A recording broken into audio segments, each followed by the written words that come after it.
दोस्तों, हमारे जीवन में कई बार ऐसा होता है जब हम किसी अनजान व्यक्ति पर इतना भरोसा कर लेते हैं कि उसे धीरे धीरे उस अनजान व्यक्ति को अपना समझने लगते हैं। उस अनजान व्यक्ति को अपने परिवार के करीब लाने लगते हैं और उस अनजान व्यक्ति से कुछ दिनों बाद ही हमारे ऐसे संबंध गहरे हो जाते हैं कि हम उससे छोटी छोटी चीज़ें, अपनी सारी चीज़ें, छोटी छोटी अपने जीवन की सारी चीज़ें उस अनजान व्यक्ति को बता देते हैं। और कई बार यही अनजान व्यक्ति जब आपकी और हमारी सारी चीज़ों को अच्छी तरीके से समझ लेता है, परख लेता है, जान लेता है, तो वो कभी न कभी ऐसी घटनाएं घटित कर देता है जिसे सुनकर रूह कांप जाती है। और ये घटनाएं जब लोगों तक पहुंचती हैं तो लोगों के मुंह से एक ही बात निकलती है कि आखिर एक अनजान को इतना तवज्जो क्यों दी गई, आखिर एक अनजान को अपनी जिंदगी में इतनी अहमियत क्यों दी गई कि उसे अपनी हर छोटी से छोटी बात बताई गई और अपने हर चीजों के बारे में उससे डिस्कस किया गया। दोस्तों, आज की भी कहानी में कुछ ऐसा ही होता है जिसे सुनने के बाद आपके रोंगटे खड़े हो जाएंगे और आप किसी अनजान व्यक्ति पर भरोसा करना शायद अब हद तक कम कर देंगे। यकीन है आप पूरी कहानी को सुनकर दंग तो रह ही जाएंगे, के साथ साथ आप अपने आप को सतर्क भी कर लेंगे। नमस्कार, प्रणाम, आदाब, शास्त्रीय काल, क्या हालचाल। उम्मीद है आप स्वस्थ होंगे, मस्त होंगे। मैं हूं दुर्गेश और आप देख रहे हैं आपका अपना YouTube channel DD story station. दोस्तों, जो आज मैं आपको सच्ची कहानी सुनाने चल रहा हूं, यह कहानी है उत्तर प्रदेश का एक नगर है कानपुर। कानपुर बड़ा नगर है और कपड़े के व्यवसाय के लिए प्रमुखता कानपुर नगर को पहचाना जाता है। यहीं पे एक कपड़े के व्यवसायी हैं जिनका नाम है मनीष कनौडिया। इस कनौडिया कानपुर नगर के छोटे मोटे व्यवसायी नहीं है, बल्कि कानपुर नगर में उनकी एक अच्छी खासी पहचान है। उन्हें कपड़े के बड़े व्यवसायियों में भी गिना जाता है। मनीष कनौडिया का कारोबार सिर्फ कानपुर ही नहीं बल्कि जयपुर, लुधियाना, लखनऊ और भारत के तमाम शहरों तक फैला हुआ है। इनके परिवार में पत्नी, दो बेटे, बेटी और मनीष कनौडिया खुद थे। परिवार बहुत ही अच्छी तरीके से चल रहा था। सबका जीवन हंसी खुशी से आगे गुजर रहा था। अचानक 30 अक्टूबर 2023 का इनका एक बेटा था जिसका नाम कुशाग्र था। कुशाग्र अपने घर से करीब 3-4 किलोमीटर की दूरी पर कोचिंग की क्लास करता था। कुशाग्र प्रतिदिन 4-5 बजे अपने घर से कोचिंग के लिए जाता था। पर जब वो 30 अक्टूबर 2023 को कुशाग्र अपने कोचिंग गया तो वो प्रतिदिन कोचिंग जाने के बाद 6:30-7 बजे तक अपने घर आ जाता था। लेकिन कुशाग्र जब 30 अक्टूबर 2023 को शाम 7 बजे तक, जो कि उसका लास्ट टाइमिंग होता था घर आने का, जब नहीं पहुंचा तो उसकी मम्मी ने उसे कई बार फोन मिलाना शुरू किया, पर कुशाग्र का फोन स्विच ऑफ जा रहा था। लिहाजा कुशाग्र की मम्मी ने उसके जो दोस्त थे जो घर तक आते जाते थे उनको कॉल किया। सभी ने कुशाग्र की माताजी को बताया कि कुशाग्र कोचिंग तो आया था पर वो समय से घर वापस लौट चुका था। अब कुशाग्र की मम्मी इस बात को काफी देर तक इंतजार करती हैं कि अभी किसी को ना बताऊं, हो सकता है बच्चा है कहीं इधर उधर हो तो आ ही जाएगा। तो कुशाग्र की मम्मी इस चीज का वेट कर रही थी और लगातार कुशाग्र के नंबर पर कई बार उन्होंने कॉल भी की, पर कुशाग्र का नंबर स्विच ऑफ ही जा रहा था। अतः उन्होंने 7:30 बजे के आसपास कुशाग्र के पिताजी यानी कि मनीष कनौडिया को सूचित किया कि ऐसी ऐसी बात है, शाम के 7 बज गए हैं, अभी तक कुशाग्र घर वापस नहीं आया। तो मनीष कनौडिया ने अपनी पत्नी यानी कुशाग्र की मम्मी को उत्तर दिया कि कोई बात नहीं, लड़का है, कहीं इधर उधर किसी दोस्त के साथ टहलने घूमने चला गया होगा। कई बार कुशाग्र शाम को घूमने भी चला जाता था कोचिंग के बाद, तो आ जाएगा। अब काफी देर हो गई, रात के बज गए 8 बजे तक कुशाग्र का कोई अता पता नहीं। कुशाग्र का फोन स्विच ऑफ जा रहा था। उसके मित्र को बस यही पता था कि वो कोचिंग आया था और कोचिंग आने के बाद फिर वो समय से वापस लौट गया था अपने घर के लिए। अब कुशाग्र की मम्मी के पास कोई चारा नहीं था। उन्होंने अपने पति को फिर से फोन किया, यानी कुशाग्र के पिताजी को दोबारा फोन किया। अब समय हो चुका था करीब 8 बजे के। अब मोहल्ले के कई लोग, जैसा कि आप जानते हैं हमारे जीवन में जब कोई ऐसी घटनाएं घटती हैं तो मोहल्ले के सारे लोग जो अपने जानने वाले होते हैं वो इकट्ठा हो जाते हैं। उसी तरीके से उनके घर का जो आगे का बरामदा था, वहां कुशाग्र के पड़ोसी कुशाग्र की माता जी इकट्ठा हो गए। सारे लोग आपस में बात ही कर रहे थे। समय हो चुका था 8:30। 8:30 बजे अचानक से चार दीवारी के अंदर एक 2 पन्ने का कागज का टुकड़ा नीचे गिरता है आकर। अब जब कागज का टुकड़ा कुशाग्र की मम्मी ने उठाया और उसे पढ़ना शुरू किया तो उसमें लिखा था कि आप किसी प्रकार की कोई टेंशन मत लीजिए, आपका बच्चा हमारे पास सुरक्षित है। अगर आपको अपना बच्चा चाहिए तो आप हमें 30 लाख रुपया फिरौती दीजिए और अपना बच्चा 1 घंटे बाद ले जाइए। और हाँ, इस बात को आपको अपने लखनऊ वाली फैमिली को और पुलिस को बिल्कुल नहीं बताना है, अथवा अंजाम बुरा होगा। और आपको 3 दिन का मौका दिया जाता है। आप 3 दिन के अंदर 30 लाख रुपए की व्यवस्था कर लो और जब आपके घर में 30 लाख की व्यवस्था हो जाए तो आप अपने घर के बाहर पूजा वाले झंडे लगवा देना, जिससे हम ये समझ जाएं कि आपके पास पैसे का इंतजाम हो चुका है, ताकि फिर हम आपसे पैसे लें और पैसे लेने के बाद आपके बेटे को छोड़ दें। और हाँ, इसमें कोई चालाकी नहीं करिएगा, नहीं तो आपके बेटे को जान से भी हाथ धोना पड़ सकता है।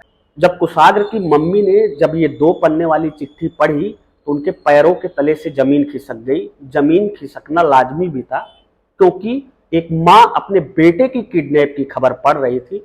लिहाजा उन्होंने अपने पति को फोन मिलाया और सारी घटनाक्रम की जानकारी दी।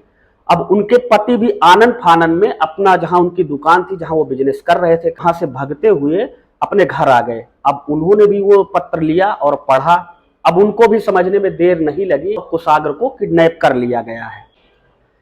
लिहाजा उन्होंने बुद्धिमानी दिखाते हुए पुलिस को सूचना दी। अगले ही पल पुलिस की पूरी फोर्स आ गई। चूंकि ये मैटर कानपुर का था और कानपुर की दूरी लखनऊ से बहुत ज्यादा नहीं है, तो इसलिए चूंकि ये उत्तर प्रदेश की राजधानी है लखनऊ, तो ये बात धीरे धीरे 15-20 मिनट के अंदर पुलिस के उच्चाधिकारियों तक, लखनऊ तक पहुंच गई। और 9:30 बजे तक कुशाग्र के दरवाजे पर पुलिस के बड़े बड़े अधिकारी भी पहुंच चुके थे। कोई ऐसा पुख्ता सबूत नहीं था जिससे वो कुशाग्र को ढूंढ पाती।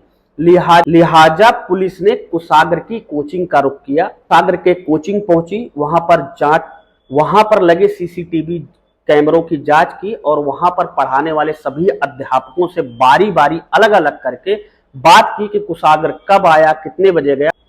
कोचिंग का जो सीसीटीवी कैमरा था उसमें दिख रहा था कि कुशाग्र 4:30 बजे के करीब कोचिंग से अपनी स्कूटी लेकर बाहर निकला था। अब यहाँ एक बात क्लियर हो गई कि हाँ, कुशाग्र कोचिंग आया था और वो 4:30 बजे गया। अब पुलिस के पास इसके आगे का कोई इंतजाम नहीं था जिससे वो कुशाग्र का पता लगा पाते।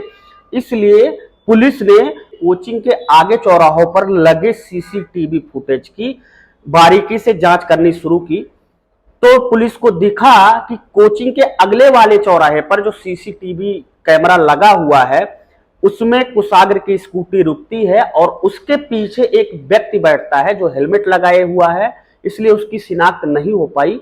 अब पुलिस को अपनी राह थोड़ी आसान होती दिख रही थी कि अब पुलिस ने उसके आगे के चौराहों के सीसीटीवी फुटेज की जांच की तो उसे धीरे धीरे सुराग मिलते गए और अचानक पुलिस को सीसीटीवी कैमरे में एक घर दिखा जहां पे कुशाग्र और एक व्यक्ति जो हेलमेट लगाए था, जो कि कुशाग्र के स्कूटी के पीछे बैठा था, पर सीसीटीवी में वह व्यक्ति आगे चल रहा था और उसके पीछे पीछे कुशाग्र चल रहा था। पुलिस जब उस घर के सामने लगे सीसीटीवी कैमरे की जांच करती है तो पुलिस को पता चलता है कि जो व्यक्ति अंदर गया था वो तकरीबन 40 मिनट बाद उस कमरे से बाहर आया, उस घर से बाहर आया, पर कुशाग्र वापस नहीं आया।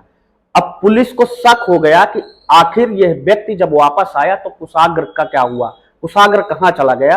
अब पुलिस की 2-3 टीमें इकट्ठा होकर उस घर पर पहुंची और वहां पर ताला बंद था। पुलिस ने कई बार दरवाजों पर कुंडी खटखटाई, पर जब कोई आवाज नहीं आई तो लास्ट में पुलिस ने पूरे दरवाजे को तोड़ दिया। और जब तोड़ के पुलिस अंदर घुसी तो वहां का मंजर देखकर पुलिस हैरान रह गई। पुलिस ने सामने देखा दोनों हाथ और पैर कुशाग्र के रस्सी से बंधे हैं और उसके गर्दन में भी रस्सी कई बार लपेटी गई है फंदा बनाकर, और कुशाग्र की लाश उस कमरे की फर्श पर पड़ी हुई है। अब पुलिस उस मोहल्ले के लोगों से सबसे पहले पूछती है कि ये घर किसका है जिसके अंदर कुशाग्र की हत्या हुई थी। को बताते चले कि कुशाग्र की उम्र अभी महज 16 साल थी और 13 अक्टूबर को उसका बर्थडे भी मनाया गया था। परिवार वालों को ये बिल्कुल नहीं पता था कि कुशाग्र अब कुछ चंद दिनों का मेहमान है इस संसार में और कुशाग्र का ये लास्ट बर्थडे होगा। इसके बाद हम कुशाग्र का कोई बर्थडे नहीं मना पाएंगे। दोस्तों, कहानी पर फिर से वापस लौटते हैं। दोस्तों, पुलिस अब सबसे पहले मोहल्ले वालों को इकट्ठा करके पूछती है कि ये घर किसका है। तो पुलिस को लोगों ने बताया कि ये घर जिसका है उसका नाम है प्रभास शुक्ला। जिनका नाम प्रभास शुक्ला था वो भी बर्थडे में आए थे और उनकी बहुत आवाभगत हुई थी। कुशाग्र के घर वालों से प्रभात शुक्ला के बहुत नजदीकी संबंध थे। उसका सबसे बड़ा कारण था कि सन 2019 से 2021 के दौरान कुशाग्र को एक लेडी टीचर कोचिंग की क्लास करा रही थी। उनका नाम था रचिता। रचिता उसी प्रभास शुक्ला के कमरे में रहती थी और रचिता और प्रभास शुक्ला के बीच अवैध संबंध थे। अब पुलिस को मोटा मोटा पूरा पता चल चुका था कि हत्या के पीछे किनका हाथ हो सकता है या हत्या के पीछे क्या कारण हो सकता है। इसको जानने के लिए पुलिस ने 2 टीमें रवाना की, एक रचिता के पास और एक प्रभास शुक्ला के पास। रचिता और प्रभास शुक्ला को रात्रि 11 बजे तक पुलिस खींच कर अपने थाने ले आई और थाने में बैठाकर जब उनके साथ सख्ती से पूछताछ की तब उन्होंने पूरे घटनाक्रम का अनावरण किया और पूरे घटनाक्रम के बारे में सारी जानकारियां दे दी। उन्होंने ये भी बताया कि जो चारदीवारी के अंदर 2 पन्ने का लेटर डाला गया था, उन्होंने एक बगल के शिवा नाम के लड़के जो कि कुशाग्र का पड़ोसी था, कि शिवा कुशाग्र के घर के बगल का रहने वाला था, इसलिए शिवा को छोटी छोटी हर बातें पता थी कि किस एंगल से मैं लेटर फेंकूंगा तो किस एंगल पर जाकर गिरे। शुक्ला और रचिता ने हायर किया था। अब पुलिस ने शिवा को भी उठाया और जब तीनों से कड़ाई से पूछताछ की गई तो तीनों ने कबूल कर लिया, मैंने 30 लाख पाने के लिए इस कुशाग्र को मौत के घाट उतारा और हमने इस घटना को इस तरीके से अंजाम दिया। इन लोगों ने बताया कि कुशाग्र का जिस दिन बर्थडे था, चूंकि एक व्यवसायी के बेटे का बर्थडे था और बड़े व्यवसायी के बेटे का बर्थडे था, बर्थडे की पार्टी थी वो बहुत ही अच्छी तरीके से हुई थी, बहुत ही बड़े पैमाने पर हुई थी, जिसे ये लोग देखकर ये समझ गए थे कि इनके पास पैसे की किसी भी प्रकार की कोई कमी नहीं है और अगर हम इनके बच्चे को किडनैप कर लेते हैं तो ये लालच में आके अपने बच्चे को बचाने के हमें 30 लाख रुपया फिरौती के रूप में दे देंगे। और शिवा ने यह भी कबूल किया कि जो लेटर लिखा था उसमें उसने लास्ट में अल्लाह अकबर का जिक्र भी किया था। वो इसलिए किया था क्योंकि इन लोगों को लगे कि इसके पीछे किसी आतंकवादी संगठन का हाथ है। शिवा ने यह भी बताया कि उसे कहा गया था कि जो 30 लाख रुपए मिलेंगे उसमें 5 लाख रुपए शिवा को जाएंगे। शिवा ने यह सोच रखा था 5 लाख रुपयों से अपने लिए एक कमर्शियल कार खरीदूंगा जिसको चला के अपना जीवन गुजारूंगा। फिलहाल अब तीनों की जिंदगी जेल में गुजरने वाली है। फिलहाल पूरी घटना के बारे में आपका क्या कहना है कमेंट बॉक्स में अपनी राय जरूर बताएं। कहानी को सुनाने का मकसद किसी को हैरान करना, परेशान करना नहीं है, बल्कि इस कहानी को सुनाने का मकसद सिर्फ आपको सतर्क और जागरूक करना है। तो वीडियो अच्छी लगी तो वीडियो को शेयर और कमेंट बॉक्स में अपनी राय देना हमें बिल्कुल ना भूलें।